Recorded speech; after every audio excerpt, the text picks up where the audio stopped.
আগুন নিভে যায়, ছাই কিন্তু নেভে না।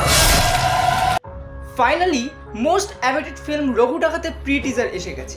এই প্রি টিজারের প্রথম মোস্ট এক্সাইটিং জিনিস হলো প্রি টিজারটার ভিজুয়াল। সারা প্রি টিজার জুড়ে যত ভিজুয়ালস আছে দেখে একবারও মনে হচ্ছিল না এটা কোনো বাংলা সিনেমার প্রি টিজার চলছে। খাদানের পর আবারও একটা বাংলা সিনেমা বেশ বড় গ্র্যান্ডারে তৈরি হতে চলেছে, যা এই প্রি টিজারের ভিজুয়াল থেকে ভালোই বোঝা যাচ্ছে। এরপর কথা বলা যাক বিজিএম নিয়ে। প্রি টিজারের শুরুতে দেখা যাচ্ছে বিজিএমটা খুব লো ছিল, যেটা আস্তে আস্তে ভয়েস ওভারের সাথে সাথে ক্যারেক্টারটাকে বিল্ড আপ দিচ্ছিল।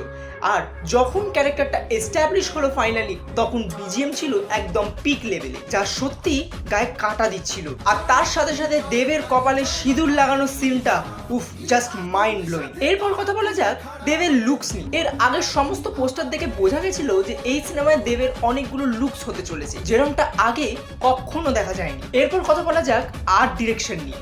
পুরো প্রি টিজার জুড়ে যে গ্রামটিকে দেখানো হয়েছে, সেই গ্রামটিকে খুব সুন্দর করে এস্টাবলিশ এবং ডিজাইন করা হয়েছে। আপনাদের রঘু ডাকাতের প্রি টিজার কেমন লেগেছে কমেন্ট সেকশনে আমাদের জানান। আর আরও এরকম ইন্টারেস্টিং ফ্যাক্টস জানার জন্য চোখ রাখুন আমাদের চ্যানেল কুইজল ফিল্মস।